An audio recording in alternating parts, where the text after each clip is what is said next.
رمضان علم ہے، رمضان علم ہے، رمضان علم ہے، رمضان علم ہے، رمضان علم ہے۔ اعوذ باللہ من الشیطان الرجیم، بسم اللہ الرحمن الرحیم۔ اللہم صلی علی سیدنا و مولانا محمد وعلی آلہ و اصحابہ وبارک وسلم وصلی علیہ۔ خواتین و حضرات، آپ کو خوش آمدید کہتے ہیں ہماری خصوصی ٹرانسمیشن رمضان علم ہے۔ اس سال ہم لوگوں نے کر لیا ہے عہد۔ اس سال ہم لوگوں نے نہ صرف عہد کیا ہے بلکہ تجدید عہد کرتے ہیں ہر روز اس بات کا کہ ہم نے علم حاصل کرنا ہے، اس نیت کے ساتھ کہ ہم اپنی زندگی کے اندر بدلاؤ لے کر آئیں گے، کیونکہ اگر بدلاؤ نہ آیا تو کتنی ہی کتابیں کیوں نہ سرہانے پڑھی ہوں فائدہ نہیں دیتی۔ تو ہم چاہتے ہیں کہ اپنی اس زندگی کے اندر وہ تمام فیوزات، وہ برکات، وہ رحمتیں، وہ کرم اللہ کا نظر آنا شروع ہو جائے جو علم اور پھر اس کے بعد عمل کر کے ہماری زندگی میں شامل ہوتا ہے۔ خواتین و حضرات، علم کی ہم بہت بات کرتے ہیں، تو ایک بار ایک شخص امام علی ابن ابی طالب علیہ السلام کے پاس آیا اور اس نے کہا کہ یہ علم ہے کیا؟ تو آپ ارشاد فرماتے ہیں کہ علم روشنی ہے جسے اللہ کے راز کائنات کی حقیقت ظاہر ہوتی ہے۔ علم چھپا ہوا خزانہ ہے اور اس کی چابی جانتے ہیں کیا ہے؟ علم چھپا ہوا خزانہ ہے اور اس کی چابی ہے سوال کرنا۔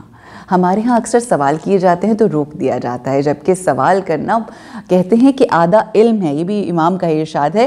تو اس شخص نے جس نے یہ سوال کیا، اس نے ایک دوسرا سوال کیا۔ اس نے کہا کہ وہ کون لوگ ہیں جو علم سے فائدہ اٹھاتے ہیں، کیونکہ اس پروگرام کا مقصد یہ ہے کہ ہم نے فائدہ اٹھانا ہے اس علم سے۔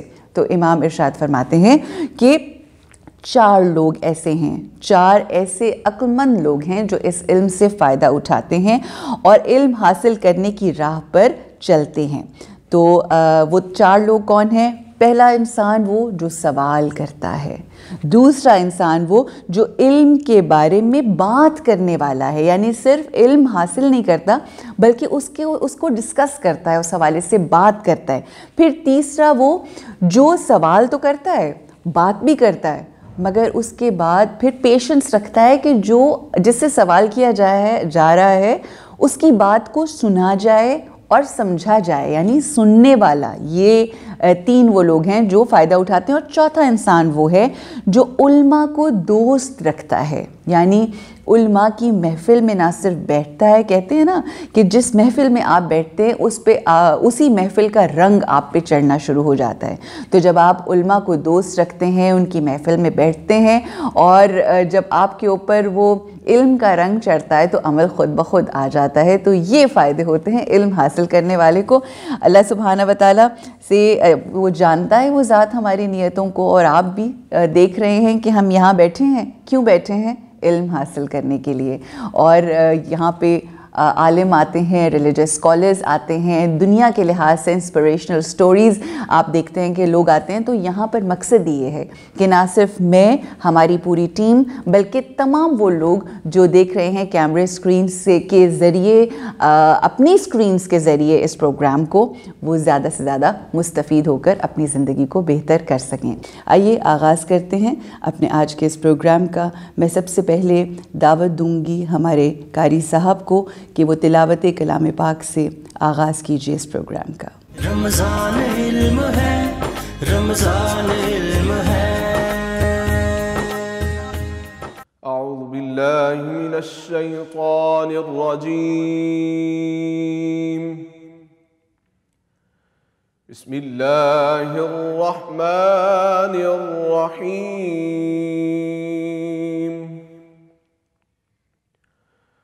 هو الله الذي لا إله إلا هو عالم الغيب والشهادة، هو الرحمن الرحيم،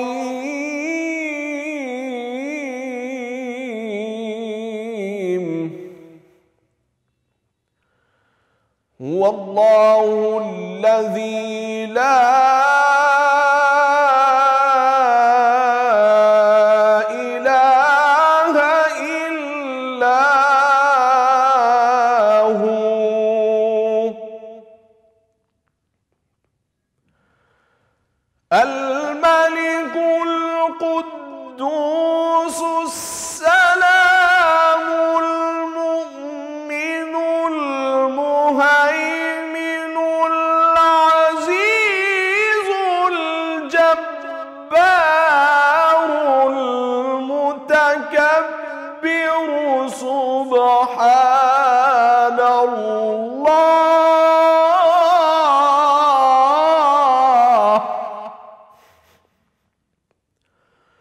سبحان اللہ عما يشركون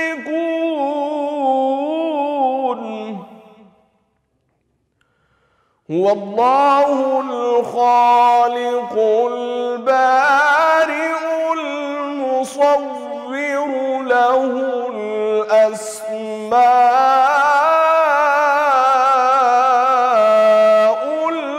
الحسنى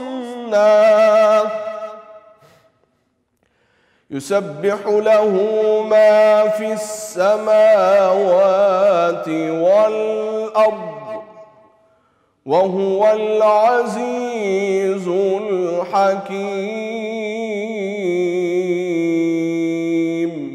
صدق الله العلي العظيم رمضان علم ہے رمضان علم ہے خواتین و حضرات، اب آپ جانتے ہیں روزانہ کی طرح پہلے تلاوت کلام پاک ہوتی ہے اور اس کے بعد ہم نعت رسول مقبول سنتے ہیں۔ آئیے نعت رسول مقبول سننے کا شرف حاصل کرتے ہیں۔ رمضان علم ہے رمضان علم ہے کرم ان کی وراثت ہے، عطا ان کی وراثت ہے، کرم ان کی وراثت ہے، عطا ان کی وراثت ہے، علی کے ہیں یہ گھر والے، سخا ان کی وراثت ہے، وہ ہستی ہو خدیجہ کی،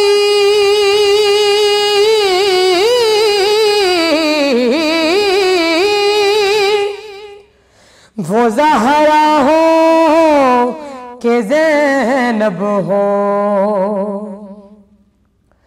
وہ ہستی ہو خدیجہ کی،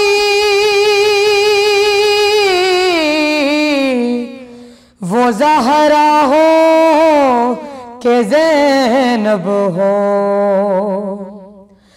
گواہ قدسی ہے اے لوگوں، حیا ان کی وراثت ہے، گواہ قدسی ہے اے لوگوں، حیا ان کی وراثت ہے، یہ پتھر مارنے والوں سے بھی بدلہ نہیں لیتے، یہ پتھر مارنے والوں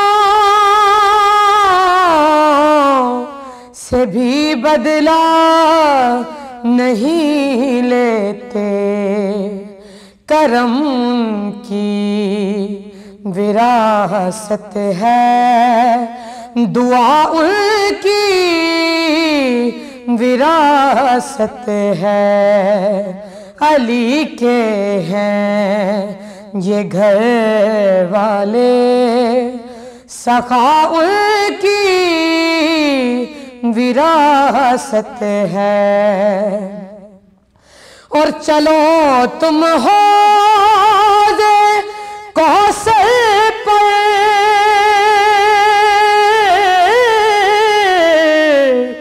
یا جنت کے باغیچوں میں، چلو تم حوض کوثر یا جنت کے بغیچوں میں طلب ہو جس جگہ کی وہ جگہ ان کی وراثت ہے. علی کے ہیں یہ گھر والے سخا ان کی وراثت ہے. رمضان علم ہے، رمضان علم ہے. بسم اللہ الرحمن الرحیم. خوش آمدید کہتے ہیں. رمضان علم ہے خصوصی ٹرانسمیشن آپ دیکھ رہے ہیں قاسم علی شاہ فاؤنڈیشن کے اس پلیٹ فارم سے.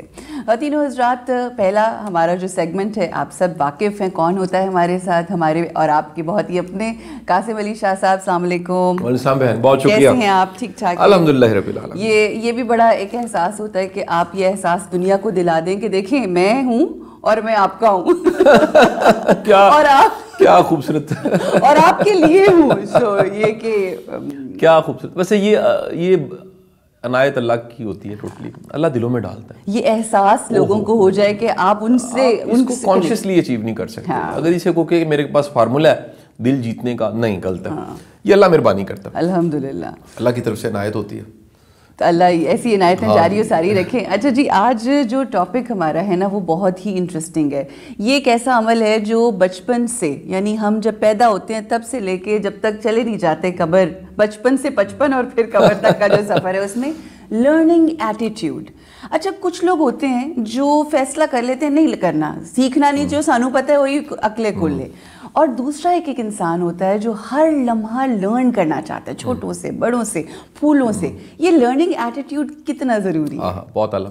ایسا خوبصورت موضوع ہے. دیکھیے اللہ کی کتنی بڑی عنایت ہے کہ اللہ نے ہر انسان کو بائی برتھ تجسس دیا. اچھا یہ جو تجسس ہے نا، یہ ایسی کمال کی چیز ہے کہ جو پہلی آیت ہے جس میں اللہ کے رسول صلی اللہ علیہ وسلم کو فرشتہ یہ کہتا ہے، اللہ کا پیغام کہ ہم نے تمہیں قلم دیا. بالکل. اچھا قلم جو ہے وہ اس کی ایک طاقت ہے. بالکل. اچھا جو قلم ہے نا وہ عربک میں کیونکہ معنی زیادہ ہیں تو بعض سمجھنے والے کچھ اس طرح سے بھی بیان کرتے ہیں کہ قلم کا معنی کاٹنا ہے. اچھا. سر قلم کرنا. اوکے. اچھا جب آپ کاٹتے ہیں، یعنی آپ اس کو اگر پنجاب میں کہتے تو آپ چھلتے ہیں تھوڑا سا ایسے، اسکریچ کرتے ہیں، اور زیادہ اچھا ورڈ، تو آپ حقیقت کو جانتے ہیں. ٹھیک.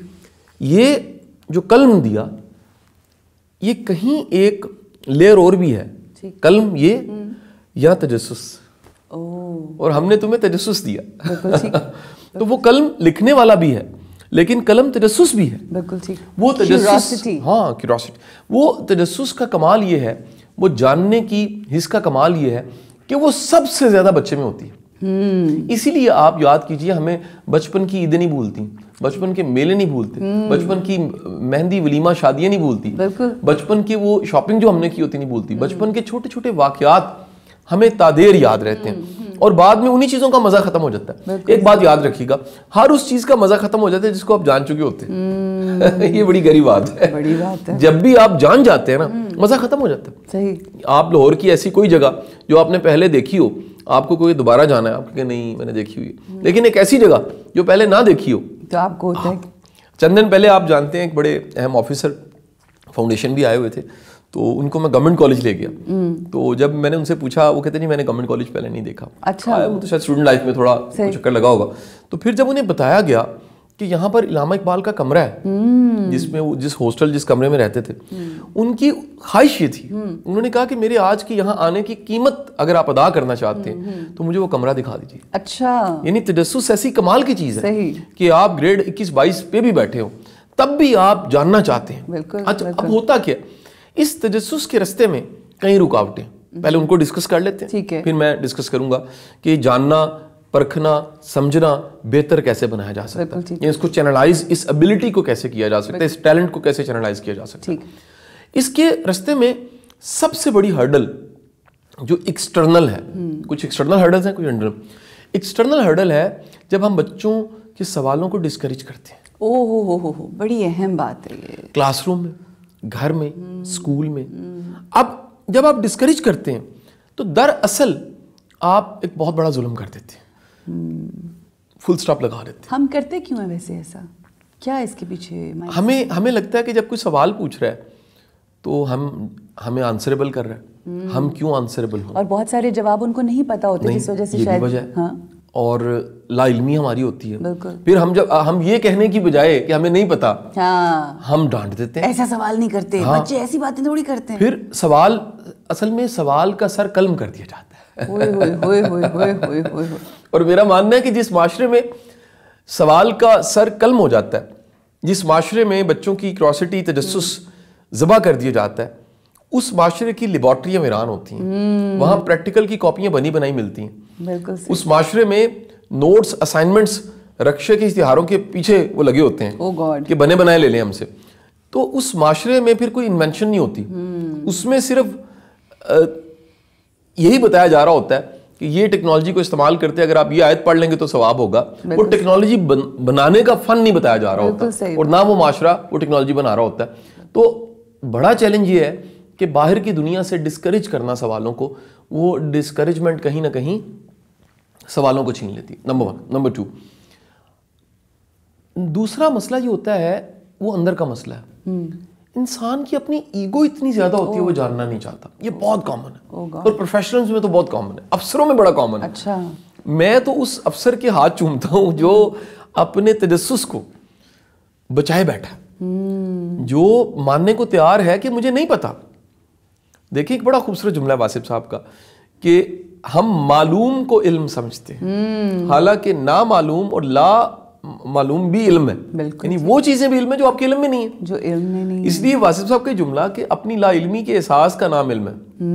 یہ پتہ لگ جائے کہ مجھے نہیں پتا, یہ علم ہے. بالکل صحیح. لیکن اگر کسی کو پتہ ہی نہیں ہے کہ مجھے پتہ ہی نہیں ہے, یہ کتنی خطرناک بات ہے کہ آپ کو یہ بھی نہیں پتا کہ مجھے نہیں پتا. بالکل بالکل. تو آپ کو اگر پتہ لگ گیا کہ مجھے پتا ہے, لا علمی کی انتہا ہے کہ آپ کو پتہ ہی نہیں ہے کہ آپ کو پتہ نہیں پتہ ہی نہیں ہے, اور اوپر سے آپ کو وہم ہے کہ مجھے پتا ہے. پتہ ہے.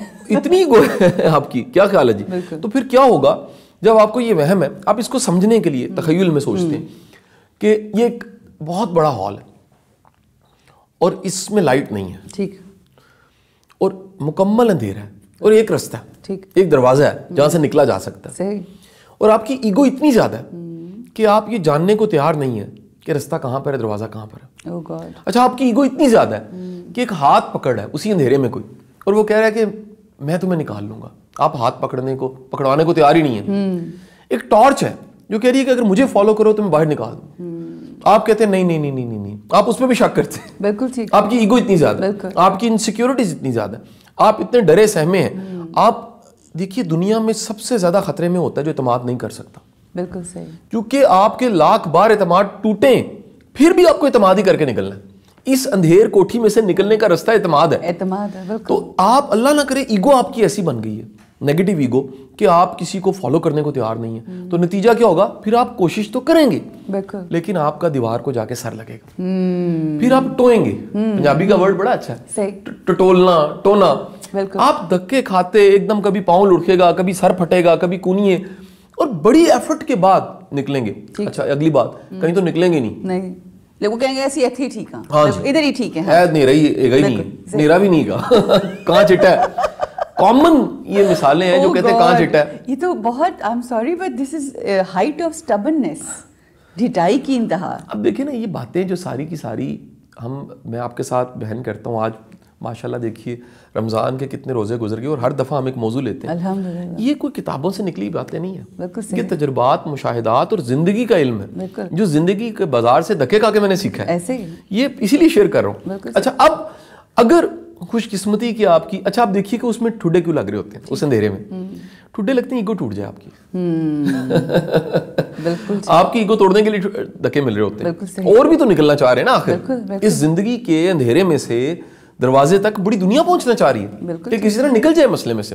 اس وقت کئیوں کی کونیاں لگ رہی ہیں, کئیوں کے ٹھڈے لگ رہے ہیں, کئیوں کے دھکے لگ رہے ہیں, کئی جگہ پہ نیچے گر رہے ہیں. وہ کیوں گر رہے ہیں؟ اس لیے نیچے گر رہے ہیں کہ آخر کار آپ کی ایگو ہرٹ ہو, آپ ٹوٹیں, آپ اتنا ٹوٹیں کہ آخر کار آپ کو پتہ لگ جائے کہ یہاں سے نکلنے کے لیے مجھے رستہ بتانے والا چاہیے, مجھے کوئی رہبر چاہیے. ایک بات یاد رکھیے, بڑا خوبصورت جملہ ہے ہمارے استاد بابا عرفان الحق صاحب کا, وہ فرماتے ہیں بیعت ایگو کو توڑنے کا سب سے آسان راستہ. اچھا, یہاں پر بیعت کو میں انکریج نہیں کر رہا, بیعت صوفیزم میں بہت زیادہ ہے, اس پہ ایک ڈسکشن ہے شریعت کی اور باقی, وہ ان کا پوائنٹ آف ویو ہے لیکن کہ وہ کہتے ہیں کسی کو اپنا رہبر بنا لینا. آپ جب کسی کو رہبر مانتے ہیں, اچھا پھر صوفیزم میں دوسرا جملہ ہے کہ جس کا کوئی پیر نہیں اس کا شیطان پیر ہے. وہ کیوں ہے؟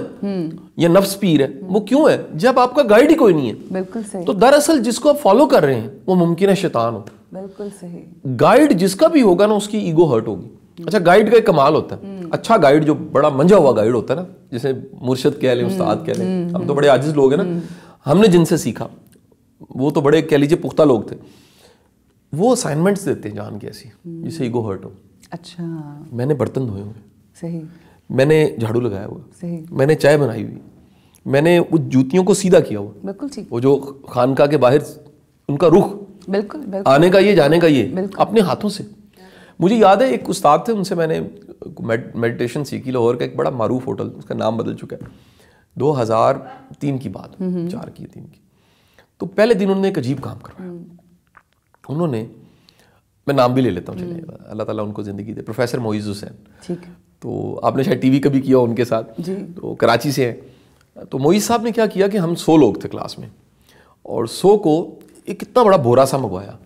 اس بورے میں برش اور پالش تھے. ٹھیک, اچھا, سب کو دیے, اور کہا کہ جاؤ یہ پاس باہر مال روڈ ہے, رکشے والوں کو روک کے اور سڑکوں پہ لوگوں کو روک کے ان کے جوتے پالش کرو. او گاڈ.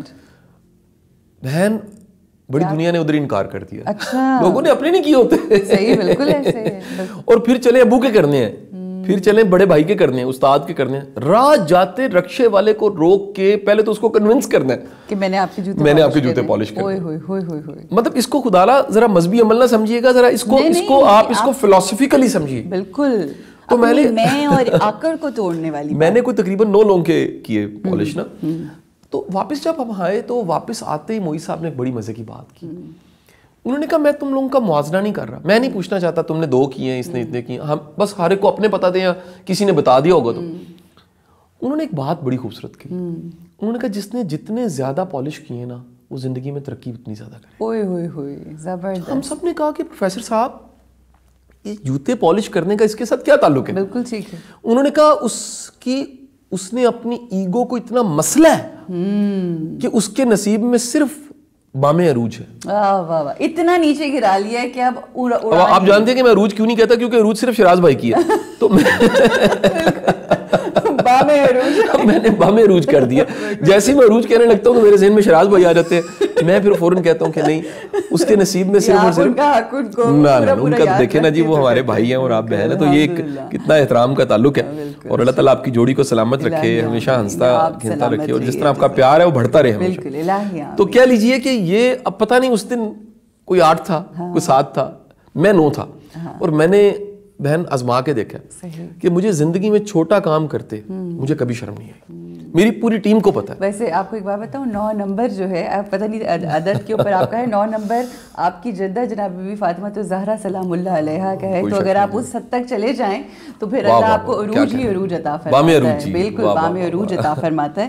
اچھا, مختلف ذرائع ہیں نا لرننگ کے. اب آپ نے کہا, آپ نے بتایا کہ کس طرح سے آپ اپنی ایگو مار کے ایک حد تک, ایک ایکسٹریم پہ جا کے آپ اپنے آپ کو سیکھتے ہیں. اس میں کچھ ایسے لوگ ہوتے ہیں جو کتابیں لے کر, کوئی کسی کو ٹیچر بنا کر, کوئی تجربہ کر کے, اور کیا ذرائع ہیں ایسے جس سے. اچھا دیکھیں, میں اس کو تھوڑا سا لنگر کرتا ہوں پہلے والے ٹاپک کو, پھر اس میں سے یہ پوائنٹ نکالوں گا. دیکھیے استادوں سے نا میں نے سیکھا, استاد نا سب سے پہلے ہمارا جو ایگو ہرٹ کرتے ہوئے, ایک استاد تھے وہ مجھے کہا کرتے تھے کہ جب کھانا لگ رہا ہوتا ہے نا تو تم پیش کیا کرو. ٹھیک ہے.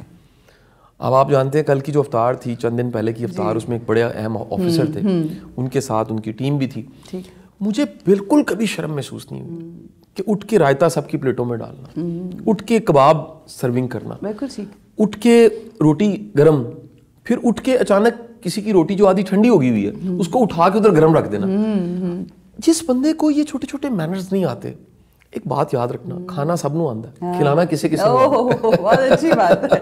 اور یہ میں بتا دوں کہ بڑا اچھا کھانا اور چائے پلانا یہ جانتے ہیں. تو یہ جو کھانا ہے نا ڈنگر کو بھی آتا ہے معافی کے ساتھ, یہ تو گائے کو بھی آتا ہے, یہ تو جانوروں کو بھی آتا ہے. کھلانا اور پیش کرنا یہ ہے پھر اگین یہ انسان کی معراج ہے کہ اس کو ظرف اللہ نے دے دیا ہے کہ کھلانا کیسے, رجانا کیسے ہے, پھر رجا کے دعا کیسے لینی. ہم کہتے ہیں کہ بھوکا دعا دیتا ہے, آئے ہائے ہائے یہ ادھوری بات. جب وہ رج جاتا ہے تب وہ دعا دیتا ہے, جب وہ رج جاتا ہے. اور وہ بھوکا لازمی نہیں غریب ہی ہو, کوئی بھوک ہے آپ اس کی سیوا کر کے دیکھیں. یہ جو سیوا ہے نا, اس کو کبھی گوگل پہ لکھیے گا, یہ سکھوں کے لیے عبادت ہے. صحیح ایسے ہی ٹرم سیوا کا پنجابی کا ورڈ ہے نا, سکھوں کے لیے عبادت ہے. تو وہ مجھے پرانا یاد آتا ہے کہ میں کرتارپور جایا کرتا تھا, تو بیگم صاحبہ ساتھ ہوتی تھی. تو ہمارا بڑا پیارا وہاں دوست بھائی جو فیملی اس کو کیئر ٹیک کر رہی ہے شروع سے, اندرجیت سنگھ. تو اندرجیت سنگھ کی سیوا کے بعد جب ہم گھر آتے تھے تو میری بیگم صاحبہ کہتی تھی کہ قاسم جیڑی سیوا اندر نے کر دیتی ہے وہ ساڑی سیوا کسی نے نہیں کی تھی. یعنی کہ وہ بھابی جی اور قدم رکھنے سے پہلے اس نے سوچنا کہ بہن نے کہاں پاؤں رکھنا ہے اور کیسے سرو کرنا ہے اور حیات آ رہی ہیں اور کھلانا کیسے. کیا بات ہے. تو it doesn't matter what you are serving, مگر آپ کا طریقہ کار کمال.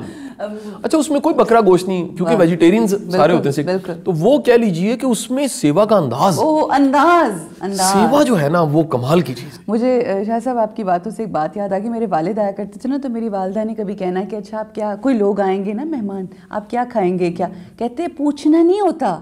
جب کوئی آئے پہلے ٹھنڈا پانی لا کے دو, پھر چائے لا کے دو, اور پھر کھانا سرو کرو. پوچھتے تھوڑی ہے کہ کیا کھانا ہے. میں نے ان گھروں میں بے برکتیاں دیکھی ہیں.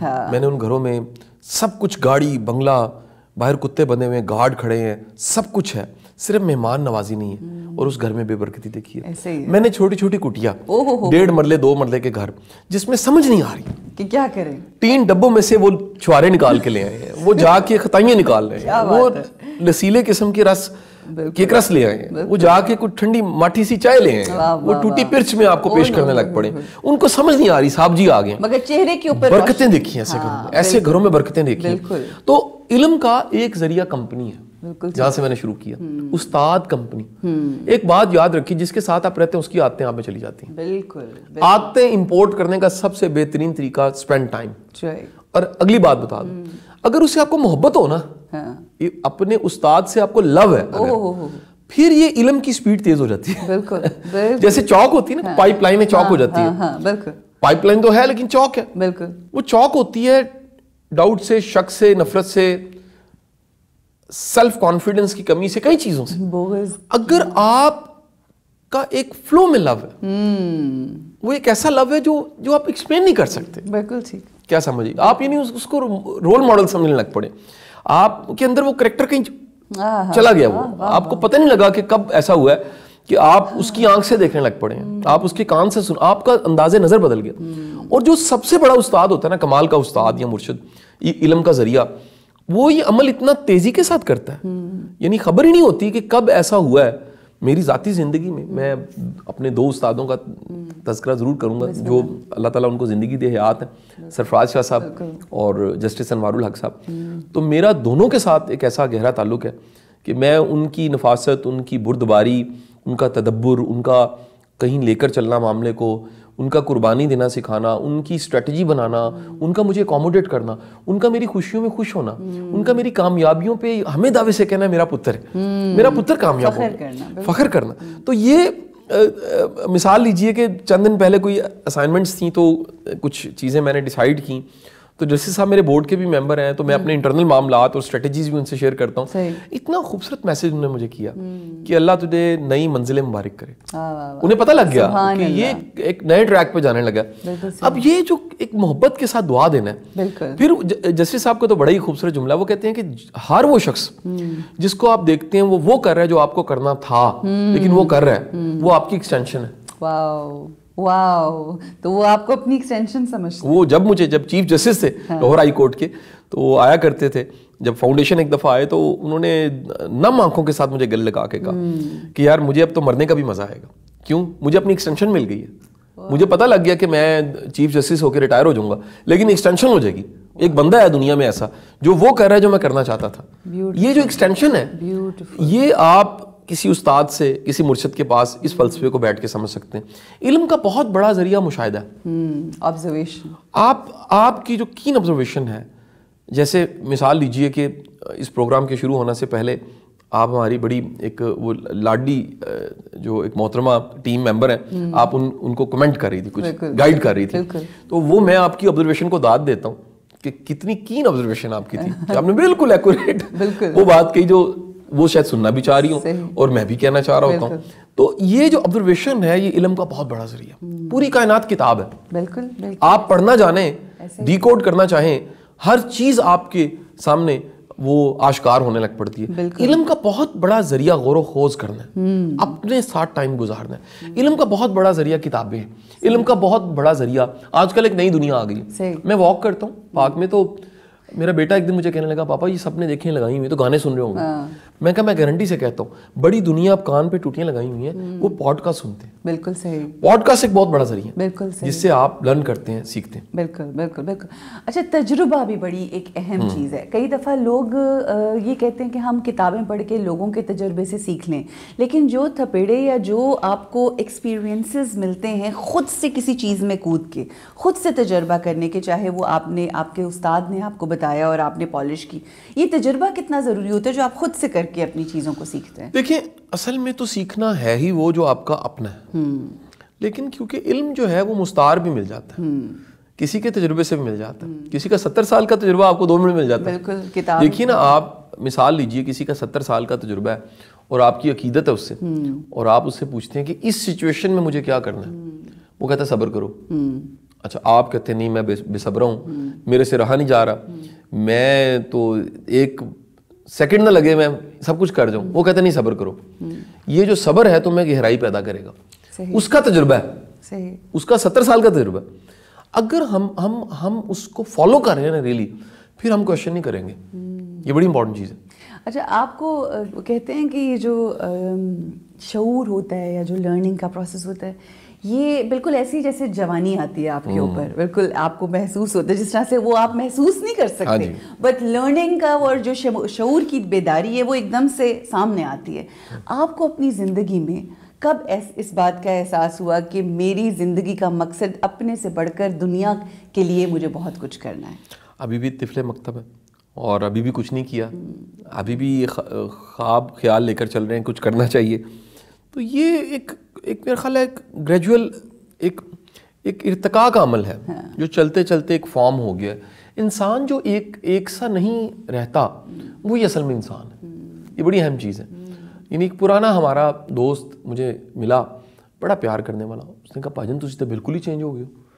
میں نے کہا الحمدللہ. یہ تو اچھی بات ہے، کیونکہ جو بالکل ویسے کا ویسے ہی جو 20 سال تھا وہ تو گرو نہیں کر رہا. گرو کرنے والی چیز یاد رکھیے گا، وہ چینج ہوتی ہے، وہ اپ گریڈ ہوتی ہے، وہ اس میں بدلاؤ آتا ہے، اس میں تبدیلیاں آتی ہیں. جزاک اللہ. بہت خوبصورتی سے جی آج اس ٹاپک کے حوالے سے گفتگو ہوئی. سیکھنے کا جو شعور ہونا چاہیے یا پھر لرننگ ایٹیٹیوڈ جو ہے وہی آپ کو مکمل کرتا ہے، وہی آپ کو جو بھی کیوریوسٹیز ہوتی ہیں، جو تجسس ہوتا ہے وہ آپ کی زندگی کے اندر تبدیلی کا باعث ہوتا ہے.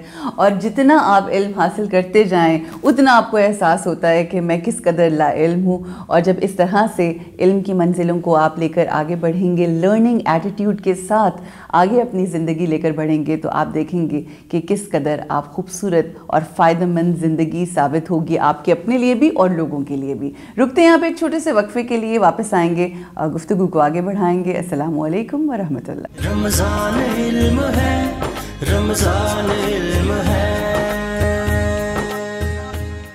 السلام علیکم جی. ایک بار پھر آپ سب کو خوش آمدید کہتے ہیں. ہمارے سیگمنٹ میں ہم اپنے بہت ہی معزز مہمانوں سے آپ کی ملاقات کرواتے ہیں، اور آج کے جو ہمارے گیسٹ ہیں ان سے یہ جو آج کا سیشن اور نشست ہونے والی ہے یہ نہ صرف میرے لیے بلکہ آپ لوگوں کے لیے بھی بہت ہی انٹرسٹنگ ہوگی، کیونکہ ہم میں سے بہت سے لوگوں کے، بلکہ اگر میں کہوں کہ ہر انسان اس شخصیت کے نام سے واقف ہے، ان کے کمالات سے واقف ہے، ان کی رائٹنگز جس طرح سے لوگوں کو انہوں نے موٹیویٹ کیا، انسپائر کیا، اس ہستی اور اس شخصیت کے حوالے سے ہم آج گفتگو کرنے والے ہیں. اور کن سے کریں گے یہ گفتگو؟ ان کے صاحبزادے ہمارے ساتھ ہیں جی. پبلشر، اسپیکر، کالمسٹ واصف علی واصف صاحب کے صاحبزادے ہیں ہمارے ساتھ. کاشف محمود. السلام علیکم. جی وعلیکم. کیسے ہیں کاشف صاحب؟ الحمدللہ جی ٹھیک ٹھاک ہیں. کاشف صاحب ماشاءاللہ you are doing very well and you are doing a lot. بہت سا کام بہت سارے مختلف ایسپیکٹ میں آپ کرتے ہیں. اس سے پہلے کہ ہم گفتگو کریں اس شخصیت کے حوالے سے جو سب کے لیے ایک مثال ہے, بڑی ذمہ داری ہوتی ہے بچوں کے لیے ایک ایسے باپ کا بیٹا ہونا, اور ساری زندگی آئی تھنک یہ ذمہ داری نبھاتے نبھاتے کبھی کبھی کندھے بڑے تھک بھی جاتے ہیں. یہ بات ٹھیک ہے جی. اگر یہ اس وقت تک مجھے بھی بہت مشکل لگتا رہا ہے جب تک میرا خود کا شوق نہیں پیدا ہوا. اچھا. اور دا ڈے مجھے یہ فیل ہوا کہ یہ تو میرا شوق ہے اصل میں, جو میں اپنے حالات کی وجہ سے یا معاشی پرابلمز کی وجہ سے کہیں میں نے دبا کے رکھا ہوا تھا. اچھا. تو جیسے ہی وہ نکھرنا شروع ہوا تو اس کے بعد سے میں نے تھکنا بند کر دیا. اچھا. اس کے بعد سے پھر مجھے کندھوں سے بوجھ ہلکا ہو گیا. اس کے بعد سے I'm living in it. اب میں اس میں رہ رہا ہوں. مجھے اب اس کا پانی کا بوجھ نہیں محسوس. جیسے مچھلی پانی میں رہتی ہے نا, تو پتہ نہیں کتنے ٹن پانی اس کے اوپر ہوتا ہے لیکن اس کو بوجھ محسوس نہیں ہوتا. صحیح. تو اب یوں سمجھیں کہ ایک وہ سمندر ہے جو چل رہا ہے اور میں اس میں چھوٹا سا اپنا کوئی کردار ادا کر رہا ہوں. صحیح. بہت سارے لوگ بہت کام کر رہے ہیں اس حوالے سے, اور نیکی کا کام ہے سب سے جو اچھی بات ہے. نیکی کے کام میں ایک دوسرے کی ہیلپ کرنی چاہیے, اور جس کو نیکی کا شوق پیدا ہو جائے نا اس کے لیے پھر آسانی ہے. صحیح. باقیوں کے لیے مشکل ہو جاتا ہے. جی اچھا کاشف صاحب یہ بتائیے کہ اس کو آپ ایز جیسے کہ آپ نے کہا کہ ایک لمحہ آیا کہ جب میں نے کہا کہ نہیں یہ تو دس از ہو آئی ایم اور یہی مجھے کرنا ہے, یہ ذمہ داری کا احساس ہوتا ہے, یہ رب آپ کے دل میں ڈال دیتا ہے اور آپ کہتے ہیں کہ that is it, this is it? جی ہاں, یہ بہت مشکل مرحلے ہیں لوگوں کے لیے, کیونکہ ہم لوگ ویشیس سرکل میں پھنسے ہوئے ہیں. ہم لوگوں نے بریڈ بٹر, اپنی سوشل ویلیوز, ایک دوسرے کے ساتھ کمپیریزن, بچوں کی فیسیں, اور پتہ نہیں کن کن ہم سوشل جو ہے نا ریٹ ریس میں پھنسے ہوئے ہیں ہم لوگ بہت زیادہ. تو اس کے بیچ میں یہ بات بالکل ٹھیک ہے کہ جب آپ پر مہربانی ہوتی ہے نا, تو مہربانی کے بعد پھر احساس ہوتا ہے کہ یہ سب کچھ جو ہے یہ بہت ہی چھوٹی چیز ہے, اور یہ والا تو بہت بڑا شعبہ ہے جو ہم اللہ کے حوالے سے کر رہے ہوتے ہیں. تو مجھے سعادت حاصل ہوئی, میں عمرہ کرنے گیا. اچھا. تو جب میں عمرے پہ تھا تو میں نے دیکھا کہ یہاں تو صرف نماز ہی پڑھنی ہے. صبح نماز پڑھ کے آئے ہیں, تھوڑی دیر آرام کیا, تو اس کے بعد پھر ظہر ہو گئی, پھر کھانا کے کھا لو ہوٹل میں, پھر جا کے نماز پڑھ لو, پھر چلے جاؤ, پھر چائے پی لو, پھر مطلب وہ آنا جانا حرم شریف کے ساتھ آپ کا ایسے لگتا ہے جیسے 24 گھنٹے آپ ایک ہی چیز میں انوالو ہیں. ایسے ہی ہے. تو میں وہاں بیٹھا, میں نے کہا کہ یار یہ تو یہاں پہ ایسے لگ رہا ہے جیسے زندگی میں کوئی اور کام ہے ہی نہیں سوائے اس کے کہ آپ اللہ کی عبادت کے لیے مختص کر دیے گئے اس وقت کے لیے. بالکل. تو میں نے کہا پاکستان جا کے کیا موت پڑ گئی. بالکل ایسے ہی ہے. ٹھیک ہے. وہاں جا کے ہم لوگ کیوں اتنے اپنے اس خیال سے دور ہو جاتے ہیں. اور یہ دیکھیں یہ موجودگی کا احساس ہے نا رب کا. جی ہاں, رب کی موجودگی کا احساس. ٹھیک. تو یہاں آ کے یہاں پہ پھر بات کھلنی شروع ہو گئی کہ یہ تو جب آپ اس میں انوالو ہوتے ہیں پھر آپ کے لیے ساری چیزیں نا ایک بہت اچھے سائیکل میں چلنا شروع ہو جاتی ہیں. ٹھیک. آسانی ہو جاتی ہے. اب یہ نہیں کہ میں رزق نہیں کما رہا, ٹھیک, میں محنت نہیں کر رہا, سارا کچھ کر رہا ہوں, لیکن وہ جو خیال ہے وہ ہمہ وقت مجھ پہ حاوی ہے. بہت خوبصورت. آگے گفتگو کو لے کر چلتے ہیں. آپ وارث ہیں واصف علی واصف کے, مطلب دنیا ان کی گفتگو سے, دنیا ان کی تحریروں سے, ان کی شاعری سے, تمام جو چیزیں جو کچھ انہوں نے بیان فرمائیں اسے سیکھ رہی ہے, آج تک مستفید ہو رہی ہے. صرف پاکستان کی حد تک محدود نہیں ہے, انٹرنیشنلی ان کے چاہنے والے, ان کو سراہنے والے, ان کو فالو کرنے والے.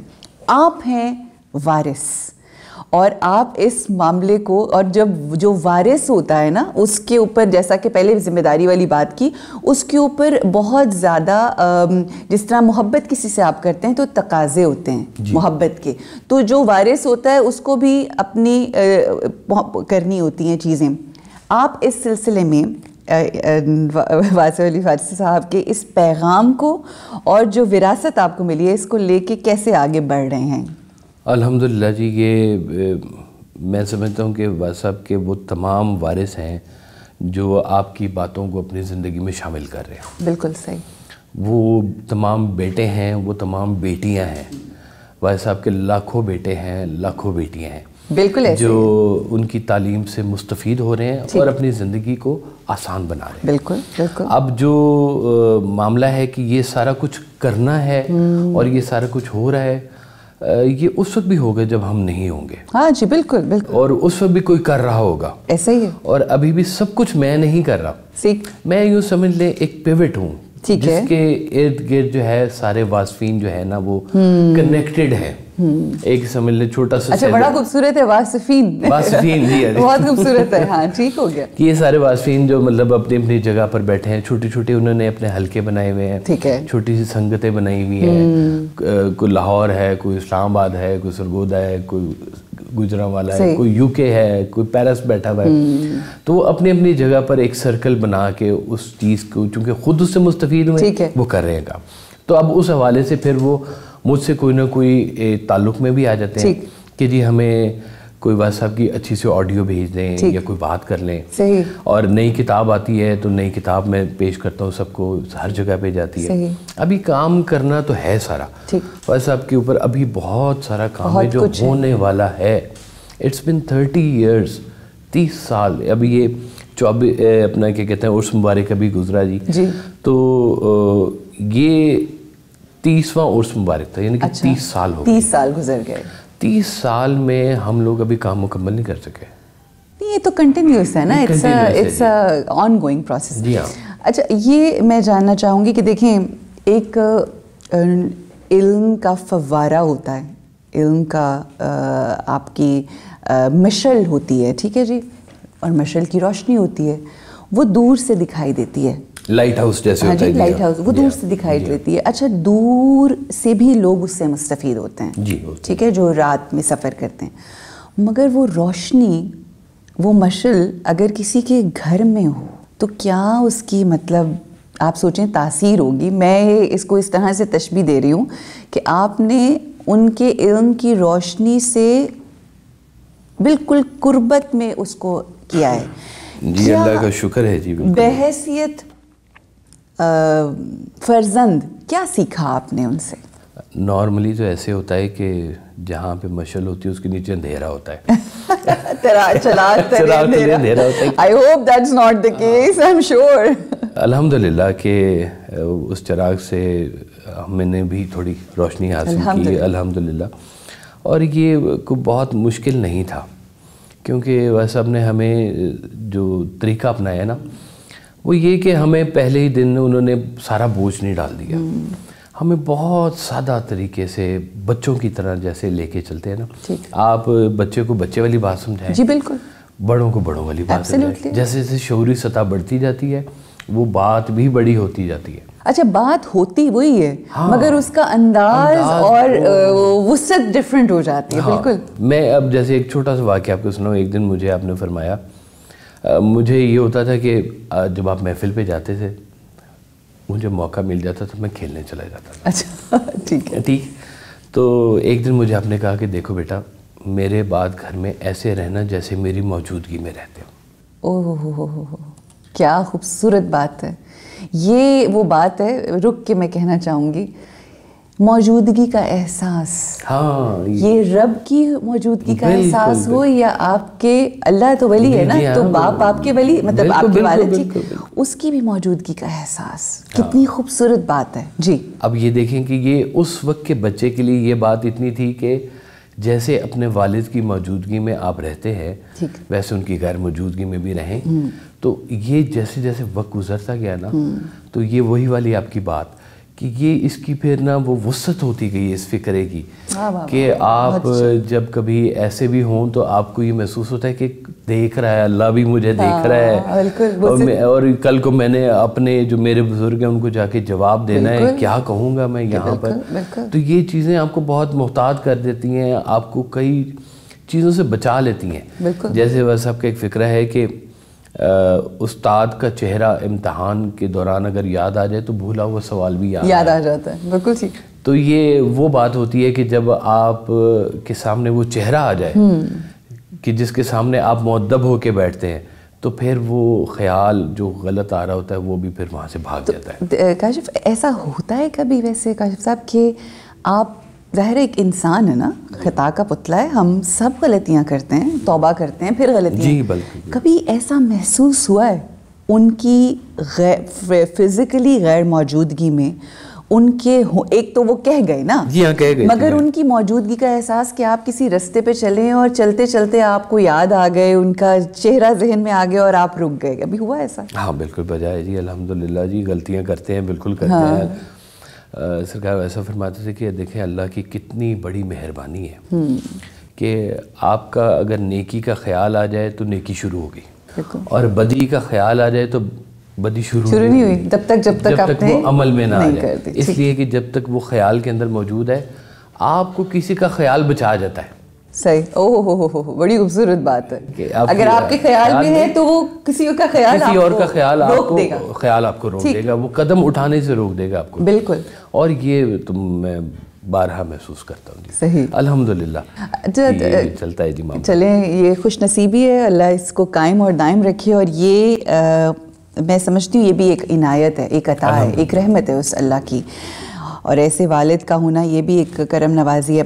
اچھا, ایسی شخصیات, کیونکہ ہم نے واصف صاحب کے حوالے سے ہم گفتگو کر رہے ہیں, ہم جان رہے ہیں ان کے آپ کی زبانی, ہم نے تو نہیں دیکھا مگر ہم چاہتے ہیں کہ آپ منظر کشی بھی کریں, آپ ذرا بتائیں ہمیں, گھر میں جب ایک ایسی شخصیت جو غیر معمولی ہوتی ہے اس زمانے کی, تو بڑی ذمہ داری ہوتی ہے, شاید اس وقت لوگ سمجھتے بھی نہیں ان کی اہمیت کو, ٹھیک ہے, وہ جب پردے سے اسکرین سے جاتے ہیں. بالکل ایسے. میں یہ جاننا چاہوں گی کہ آپ کی والدہ کا کیسا کردار تھا ان کے ان تمام کمالات اور کاموں میں؟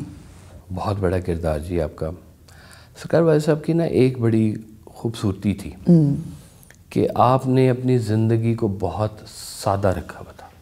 بڑی خوبصورت بات ہے. آپ سادہ سے مراد میں آپ کو بتاؤں کہ صبح مجھے اسکول چھوڑنے جانا ہے, اچھا, مجھے لینے میں. آپ ٹوٹل کتنے؟ میں ایک بھائی اور 3 میری چھوٹی بہنیں ہیں. چھوٹی بہن. میں گھر میں بڑا. تو آپ تھے اس طرح سے تھا کہ لاڈلا بیٹا, پہلا پلٹھی کا بیٹا, اور یہ وہ, یا بیٹیاں زیادہ لاڈلی باپوں کے ساتھ تو دل کے قریب ہوتی ہیں. بالکل. اچھا, الحمد لاڈ تو میرے ساتھ بھی بہت, میرے ساتھ نا دادا دادی نے بہت لاڈ کیا. اچھا, صحیح. اور بیٹیوں کے ساتھ والد نے بہت زیادہ لاڈ کیا. تو مجھے جیسے اسکول لے کے جانا, چھوڑنا, ٹھیک, پھر سبزی بھی لینے چلے جانا. اچھا. گوشت والا ایک بڑا مختص تھا بندہ, تو وہ گوشت لینے جانا.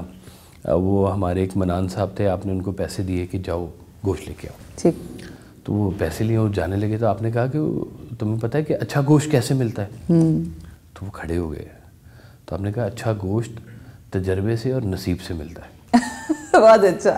کیا آپ کو پتا ہو اچھا گوشت ہوتا ہے کیا ہے؟ پر پھر مجھے تو نصیب سے ملتا ہے تجربہ میں گوشت خریدنے. تو اب یہ جو روٹین کے معاملات ہیں نا. اچھا, سادگی کے حوالے سے جو آپ کہہ رہے ہیں نا کہ وہ زندگی, کیونکہ دیکھیں آج ہم دیکھتے ہیں کہ یہ جو انٹرنیٹ اور ڈیجیٹل دور آ گیا ہے نا, اس میں لوگوں کو اتنا ہمیشہ سے تھا, بچپن سے نفسا نفسی کا عالم سنتے آ رہے ہیں, بٹ اب تو وہ کہتے ہیں نا کہ لوگوں کو دیکھ کے, جس طرح ریٹ ریس کا ہم لوگوں نے کہا, لوگوں کو دیکھ کے ایسا ہوتا نہیں, لوگوں کے کپڑے لے کے, گاڑیاں خرید لے کے, ویڈیو بنا کے دکھا کے, تو ایک انتشار اگر ہم کہیں تو پھیلایا جا رہا ہے. تو میں چاہ رہی ہوں کہ وہ جو جن لوگوں کو ہم انسپریشن سمجھتے ہیں, ان کی سادگی کیا تھی اور کیا سکون تھا اس سادگی میں؟ یہ تو آپ کا بڑا کمال تھا. آپ کہتے تھے کہ دیکھو زندگی کو سادہ رکھو اور اپنے خیال کو بلند رکھو.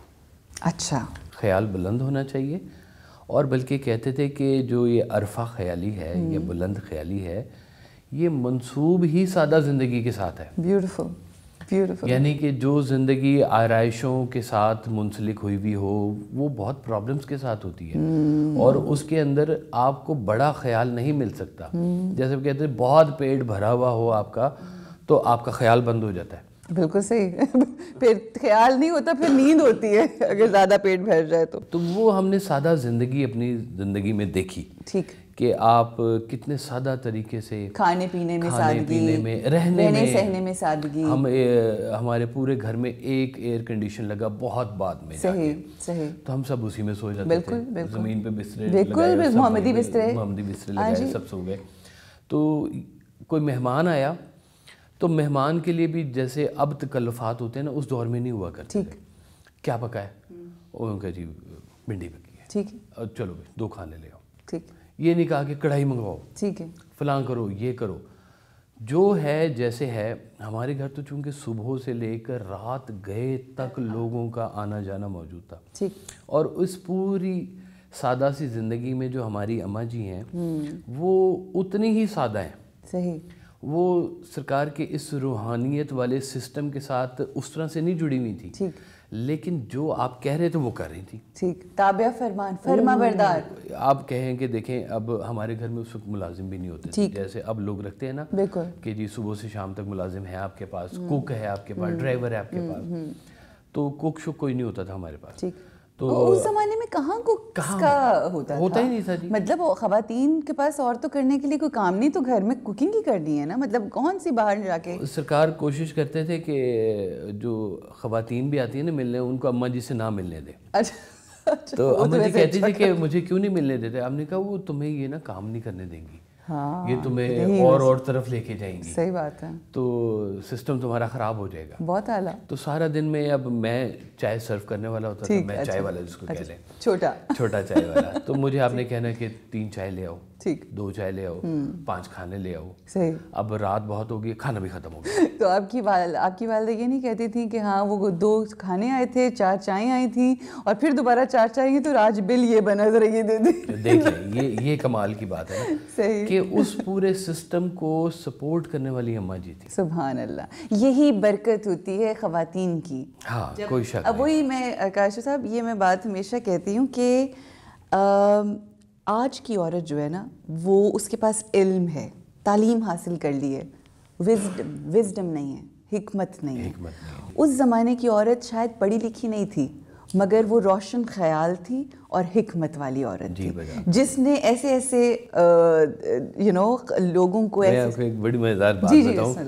ایک دن اماں جی بیٹھی ہوئی تو اماں جی مجھے پیار سے کاشی کہتی ہیں. اچھا کہتی ہیں اچھا، ماشاء اللہ حیات ہے، الحمدللہ الحمدللہ. مجھے کہتی ہیں کہ کاشی یہ دس کہ تیرے ابو کو ایسا کی سی. اچھا. کہ اینی دنیا انہوں نے ملن آتی سی. میں نے کہا اماں جی آپ کو نہیں پتا چلا کہ کیا تھا ان کے پاس ایسا؟ کہ نہیں میں نہیں پتا لگا.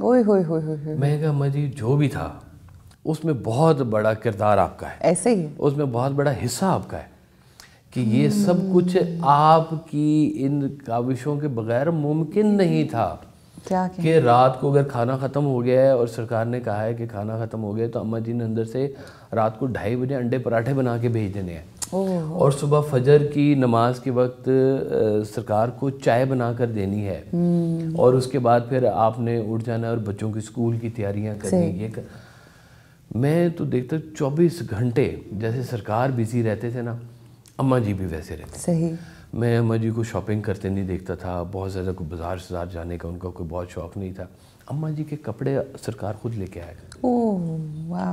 تو وہ جو لے کے آتے تھے اماں جی بڑے شوق سے پہنتی تھیں. صحیح. اور وہ سلوا کے بھی دے دینے یا سلائی بھی کبھی لے آنے. تو بہت یہی میں بتا رہا ہوں کہ سادگی جو ہے نا، اس میں بہت زیادہ پرابلم نہیں ہے، آسانیاں ہی. میں کاشف صاحب آپ کے ساتھ ایک چیز شیئر کروں. ہم کر رہے ہیں شوز وغیرہ، میں نے پہلے نہیں، لوگوں نے ظاہر ہے آبزرو کیا ہوگا.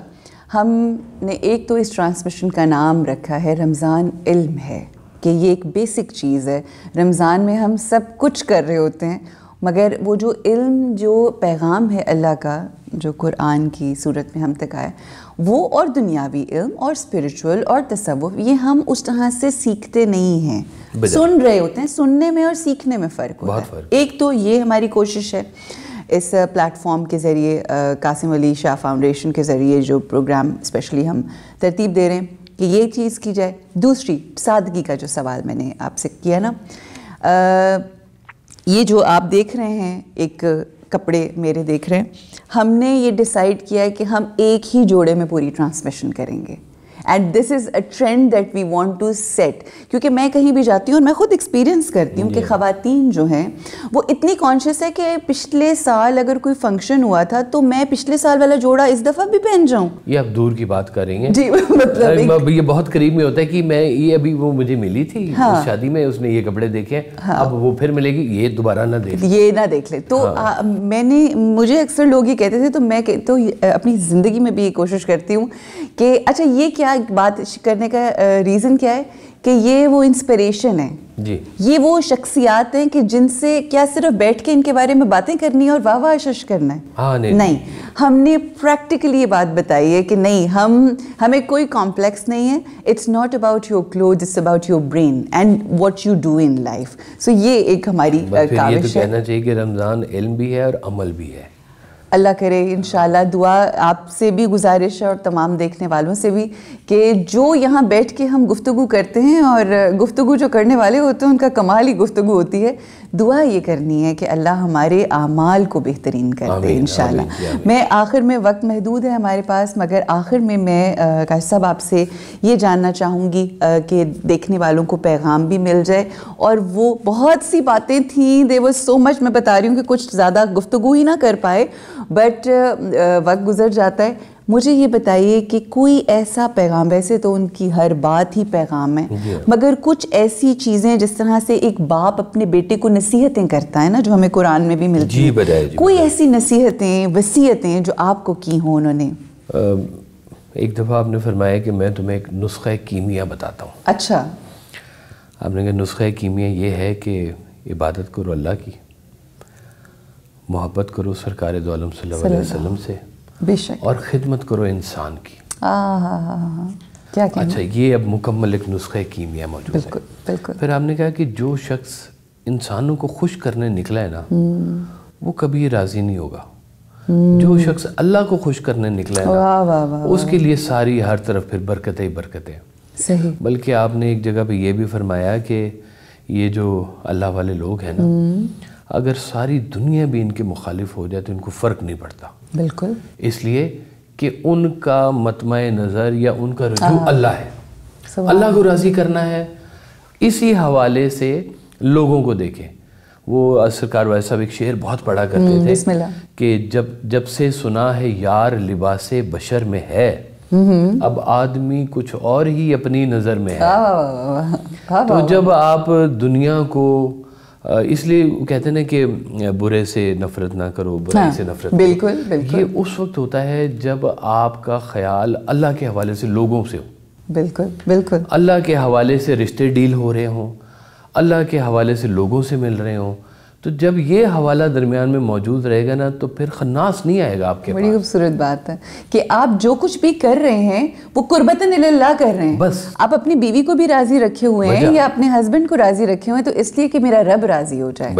بڑی خوبصورت. میں سمجھتی ہوں کہ وہ جو آپ نے نسخہ کیمیا ہی بتایا اور یہ جو گفتگو کی ہے, اگر یہ باتیں, اچھا آخر میں بس ایک میرا, میں کیا کہوں کہ دل کا دکھ ہے, کتنی اچھی لگتی ہیں یہ باتیں. یہ کرنا مشکل کیوں ہوتا ہے ویسے؟ نہیں, یہ ہر کسی کے حصے میں آتی نہیں ہے, کیونکہ یہ خالی باتیں نہیں ہیں, اور ان کی تاثیر اس وقت تک نہیں آتی جب تک وہ کہتے ہیں کہ از دل خیزت بر دل ریزت, دل سے نکلتی ہے تو اثر رکھتی ہے. اور یہ اس بندے کی بات اثر رکھتی ہے جو خود یہ کر رہا ہو. ایسے ہی ورنہ تو لائبریریاں بھری پڑی ہیں, شاید حکایات تو ایک مدت سے آتی جا رہی ہیں. یہ کون سی کن لوگوں کی یہ بات ہوتی ہے کہ جو سنتے ہیں اور کہتے ہیں کہ ہمارا تو بڑا مسئلہ حل ہو گیا, ہماری کوئی ذہن کی گتھی تھی جو کھل گئی ہے. بالکل بالکل. تو یہ وہ لوگ ہیں جو میں سمجھتا ہوں اللہ کے بڑے چنیدہ لوگ ہوتے ہیں, اور یہ خلق خدا داد کے الجھے ہوئے سوالوں کو حل کرنے کے لیے آتے ہیں.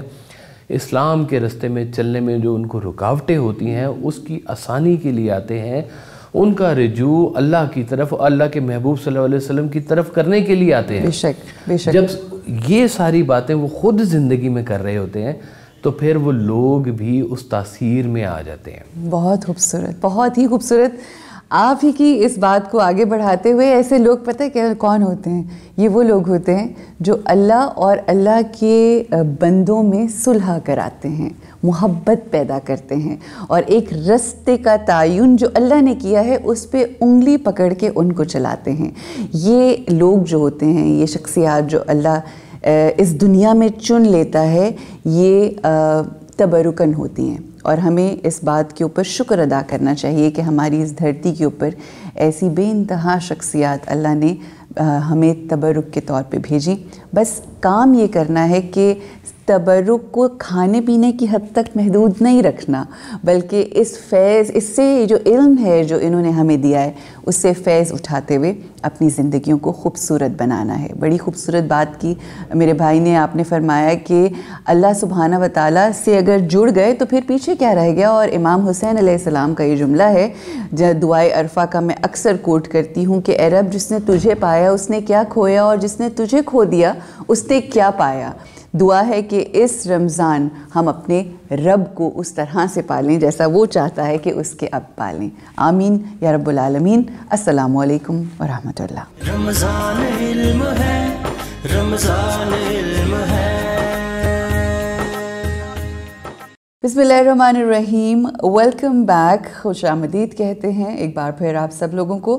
خواتین و حضرات، آج ہم اس سیگمنٹ میں جن گیسٹ سے آپ کی ملاقات کروانے جا رہے ہیں بہت ہی امیزنگ انٹرسٹ رکھتے ہیں، اور میں سمجھتی ہوں کہ ایسا انٹرسٹ جو آپ کی زندگی کے اندر تبدیلی لے کر آئے اور آپ کے بچوں کے اندر بھی ایک موٹیویشن اور انسپریشن لے کر آئے کہ کس طرح سے ہم نے اپنے ارد گرد کے ماحول کو خوبصورت بنانا ہے، کیونکہ جو خوبصورتی ہمارے ارد گرد ہوتی ہے وہ ہمارے موڈس کو بہتر بناتی ہے، اور یہ جو پودے ہوتے ہیں، پلانٹس ہوتے ہیں، گارڈننگ ہوتی ہے، یہ ویسے ہی میں سمجھتی ہوں کہ بہت ہی بڑے لوگ ہوتے ہیں۔ بڑے اس لیے کیونکہ یہ جو پودے لگانا ہوتا ہے یا پھولوں کے ارد گرد رہنا ہوتا ہے، اس سے ایک تو آپ کی ایک مختلف انداز میں تربیت ہو رہی ہوتی ہے، and you have this sense of achievement کہ آپ نے ایک بیج لیے، پودا لگایا، پھر وہ گرو ہوا، تو جس طرح سے آپ اپنے بچوں کو پنپتا ہوا دیکھتے ہیں ویسے ہی اس پلانٹس کی گروتھ کا باعث بنتے ہیں آپ۔ تو یہ ایک بڑا کام ہے، اللہ کو بہت پسند ہے۔ آج ہم آپ کی ملاقات کروانے جا رہے ہیں، وہ گارڈننگ کو پروموٹ کر رہے ہیں سوشل میڈیا کے تھرو، اور فیس بک پہ بھی گروپس ہیں جس میں تقریباً 2 لاکھ سے زائد لوگ وہاں پر موجود ہیں، اور ان کو سکھا رہے ہیں، بتا رہے ہیں کہ کیا سگنیفیکنس ہوتی ہے گارڈننگ کی۔ آج ہمارے ساتھ موجود ہیں CEO green gardens Javed Iqbal صاحب۔ السلام علیکم۔ وعلیکم السلام۔ کیا حال ہیں آپ کے؟ ٹھیک ٹھاک ہیں؟ جی اللہ کی جاوید صاحب، یہ جو گارڈننگ کا شوق ہے، اور پھر لوگوں نے تو ڈفرینٹ قسم کے بہت ہی ظاہر ہے واسٹ، آپ کو جب یوٹیوب پہ آپ جاتے ہیں یا فیس بک پہ، مگر یہ انٹرسٹ آپ کا کہ گارڈننگ کی طرف آنا اور گرین گارڈنز کے نام سے یہ یوٹیوب چینل، یہ کب سے آغاز ہوا اور کیا موٹیویشن تھی اس کے پیچھے؟ یہ شوق تو انہیریٹڈ ہے۔ والد صاحب بھی گھر میں گارڈن تھا اور ہم ان کے ساتھ پھول وغیرہ اگاتے تھے اور کھیلتے تھے۔ اس وقت تو ہم پھول ہی کہتے تھے، جب تھوڑا تھوڑا شعور آیا تو ہمیں اچھا لگا۔ وہ basically this is a connection with nature. Very beautiful. اب جو انسان بھی نیچر سے کنیکٹ ہوتا ہے، اب دیکھیں ہم نے اچھی فوٹو بنوانی ہو نا تو ہم کہتے ہیں کہ جگہ ڈھونڈیں جہاں پھول ہوں، پیچھے پودے ہوں، ہم وہاں بیٹھ کے اپنی فوٹو بنوائیں۔ دیٹ مینس کہ نیچر کے ساتھ کنیکشن ہمارے اندر موجود ہے۔ ہماری مصروفیات نے، ہمارے جو روزمرہ کے مسائل ہیں، اس نے ہمیں تھوڑا سا دور کر دیا ہے۔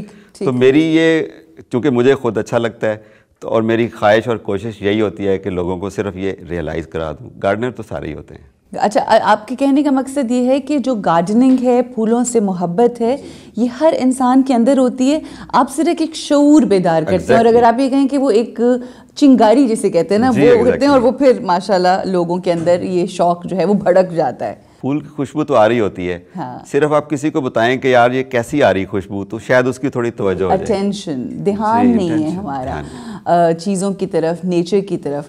تو آپ نے جیسے کہ کہا کہ آپ کے والد صاحب کی طرف سے شوق ہے، تو اب ماشاءاللہ اگر آپ کے بچے ہیں تو کیا یہ چیز آگے بھی کنورٹ ہوئی ہے؟ جی بالکل، بلکہ میں اگر 15 سال پیچھے جا کے اپنے آپ کو دیکھوں کہ مجھے کتنا نالج تھا، اور میرے بچے جو ابھی کلاس 6 اور او لیولز میں ہیں، ان کو میرے سے زیادہ نالج ہے